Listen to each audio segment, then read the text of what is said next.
बंधु माने आजिर एही कार्यक्रम को आपण मानक स्वागत।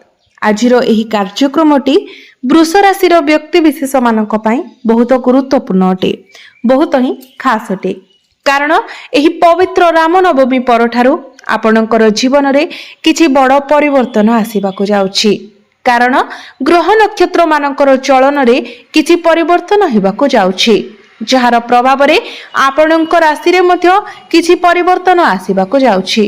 तो बंधु माने एही रामनवमी परे आपणकर जीवन रे कोन सब बड़ परिवर्तन आसीबाकू जाउछि, केउ सब क्षेत्र रे आपणकू सफलता मिलिबाकू जाउछि एवं केउ सब क्षेत्र रे आपणकू सतर्कतार आवश्यकता रहिछि, प्रतिकारर आवश्यकता रहिछि, से सब विषय रे आजिर एही वीडियो रे आमे माने विस्तार भाबरे आलोचना करिबा।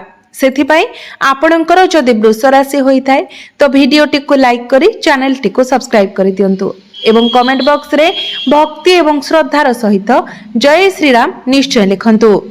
तो बंधु माने आजिर एही कार्यक्रमटी आपणकर जन्म राशि तथा चंद्र राशि उपरे आधारित अटे। तेबे राशि चक्रर 12 गोटी राशि मध्यरु द्वितीय राशि हेउची वृष राशि एवं वृष राशिर राशिधिपति हेउछंती शुक्र। तो वर्तमान शुक्र आपणकर द्वादश भाव गोचर करुछंती, किंतु खूब शीघ्र आपणकर प्रथम भाव को चली आसीबे। 19 एप्रिल को शुक्र आपणकर प्रथम भाव को चली आसीबे। तेबे 19 एप्रिल पर्यंत आपणको आपणकर स्वास्थ्य प्रति टिके विशेष ध्यान रखिबाको पड़िबो। कारण द्वादश भावटी को कुंडली रे भलो बोली माना जाय न थाए, याकू रोगर भाव माना जाय थाए, हॉस्पिटल भाव माना जाय थाए। तेनो एही समय आपणकर टिके इम्यूनिटी सिस्टम डाउन रहिबो। तो जे पर्यंत शुक्र आपणकर द्वादश भाव रे अछंती, आपण विशेष करी आपणकर खाद्य पेयर जत्न नियंतु। जेते बेले आपण बाहर को केवडे जाउछंती, ट्रैवल करूछंती, तो बाहर खाद्य को आपण संपूर्ण भाव रे अवॉइड करंतु। अनहेल्दी फूड थारो आपण दूरे रहंतु, नचित आपणकर पेट जनित समस्या देखा देई पारे किंबा ऋतुकालीन रोग जमिति कि थंडा, काश, ज्वर एभली किछिटा समस्या मध्य देखा देई पारे। गला संक्रमण भली समस्या मध्य देखा देई पारे। किंतु 19 एप्रिल परे आपण आपणकर स्वास्थ्य रे उन्नति देखिबा को पाइबे। आपणकर जहा भी किछि स्वास्थ्य जनित समस्या अछि से सब दूर होई जिवो एवं आपण निजको स्वास्थ्यवान अनुभव करिवे। आपणकर इम्यूनिटी सिस्टम स्ट्रांग रहिबो। कारण शुक्र आपणकर प्रथम भावरे मालव्य राजयोगर निर्माण करिवे। आपणकर शिक्षा क्षेत्र कथा जदि कहिबा तो आपणकर पंचम भाव आपण शिक्षा क्षेत्रर अधिपति बुध आपणकर दशम भावरे गोचर करूछंती। शनि, मंगल एवं सूर्य एही तीनोटी ग्रहंकर दृष्टि आपणकर पंचम भाव उपरे रहुछि। 11 एप्रिल को बुध जेतेबेले आपणकर एकादश भाव को चली जिवे तो बुधंकर दृष्टि मध्य आपणकर पंचम भाव उपर को रहिबो। तो 11 एप्रिल परे आपण आपणकर शिक्षा क्षेत्र रे एक बहुत बड़ परिवर्तन देखिबा को पाइबे, एक बहुत भलो परिवर्तन। एवं 14 एप्रिल को सूर्य जेतेबेले आपणकर उच्चस्थ होई जिवे तो 14 एप्रिल परे जदि आपणकर किछि एग्जाम अछि, कॉम्पिटिटिव एग्जाम अछि, प्रतियोगितामूलक परीक्षा अछि, सरकारी परीक्षा अछि, तो सेथिरे मध्य आपण शुभ फल देखिबा को पाइबे। आपण को निश्चित भाबरे सफलता प्राप्ति हेबो। तेबे शनिकर दृष्टि आपणकर पंचम भाव उपरे रहुथिबा कारणरो आपणकर पाठ पढारे आपण टिके उत्थान पतन देखि पारंती। आपणकर माइंड टिके डिस्टर्ब रहि पारे। तेबे आपण को ही आपणक मन को बसरे रखिबा को पड़िबो। आपण को ही आपणक निजको कंट्रोल रे रखिबा को पड़िबो। एबे आसंतु जानिबा आपणकर प्रेम जीवन किभଳି रहिबो एही रामनवमी परठारु। तो बंधु माने आपणकर पंचम भावटी शिक्षार भाव हेबा सहित पंचम भावटी मध्य होई थाए आपणकर प्रेम जीवनर भाव। तो आपणकर प्रेम जीवनर अधिपति बुध वर्तमान आपणकर दशम भावरे गोचर करूछंती एवं आपणकर राशिर अधिपति शुक्र द्वादश भावरे गोचर करूछंती। तेबे आपण जेते पारिबे निजको कंट्रोल रे रखिबा पई चेष्टा करंतु। कारण बुध राहुंक सहित गोचर करूछंती। तो आपणकर पार्टनर बहुत छोट छोट कथा को नेकी सैड होई जिवे किंबा बहुत छोट छोट कथा को नेकी से आपणक सहित आर्गुमेंट करि पारंती, टिके शॉर्ट टेम्पर होई पारंती। कारण राहुंक सहित बुध गोचर करूछंती एवं सूर्य मंगल एवं शनि एही तीनोटी ग्रहंकर दृष्टि आपणकर पंचम भाव उपरकू रहुछि। तेणु आपणको टिके आपणकर प्रेम जीवन उपरे विशेष ध्यान रखिबार अछि।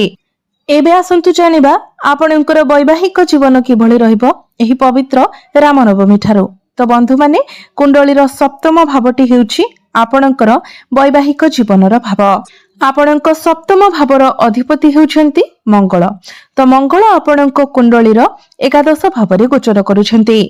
तो आपणकर जीवन साथी को एही समय किछि बड़ लाभ मिली पारे। तांकर पर्सनल एवं प्रोफेशनल लाइफ रे आपण ग्रोथ देखिबाको पाइबे। आपण जदि आपणकर जीवन साथी को किछि एडवाइस देबा पई चाहुछन्ति तो तांको पई ताहा प्रॉफिटेबल रही। शुक्र एवं मंगलक मध्यरे 2-12 कनेक्शन बनुथिबा कारणरो आपणक मध्यरे टिके आर्गुमेंट होई पारे, टिके मिसअंडरस्टैंडिंग होई पारे। विशेष करी जेतेबेले आपण किछि बड़ डिसिजन नेउछन्ति किंतु तापरे जेतेबेले शुक्र आपणकर प्रथम भाव को चली आसीबे एवं मंगल एकादश भावरे ही रहिबे तो आपण आपणकर वैवाहिक जीवन रे एक बहुत भलो परिवर्तन देखिबाको पाइबे। एबे आसंतु जानिबा सबुठारु गुरुत्वपूर्ण विषय वस्तु आपणकर भाग्य, क्यारियर एवं व्यापार वाणिज्य किभଳି रहिबो एही पवित्र रामनवमी ठारू।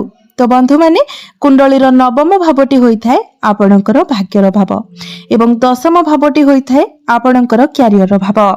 तेबे आपणकर नवम भाव एवं दशम भाव उभयर अधिपति हेउछन्ति शनि।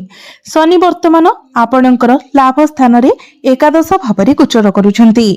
तेबे भाग्य आपणकर प्रबल रहुछि। भाग्य संबंधित आपण जहा भी निर्णय नेबे सेथिरे आपणको सफलता मिलिबो।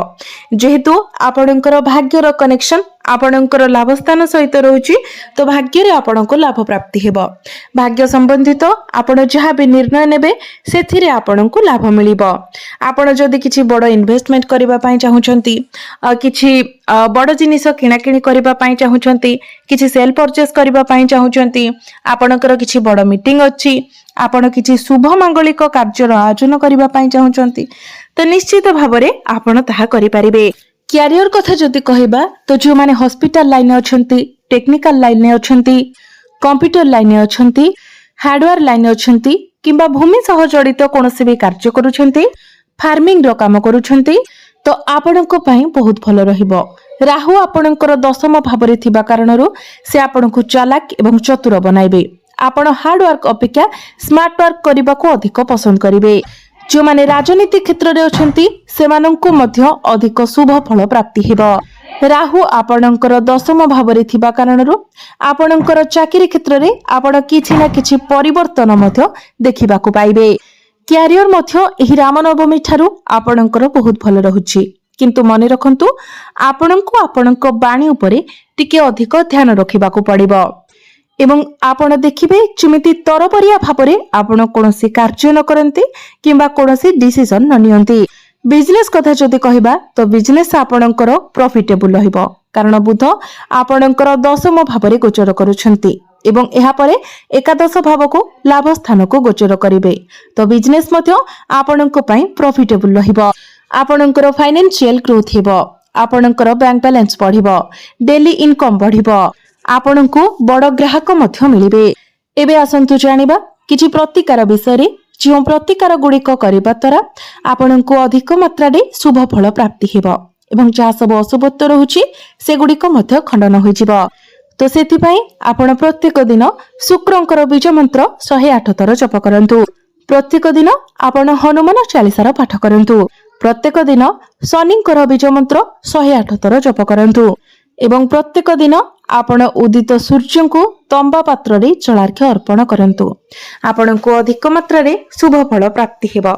तो बंधु माने आपणकर जीवन मंगलमय हेउ एहा ही ईश्वरंक निकटरे मोर प्रार्थना। धन्यवाद।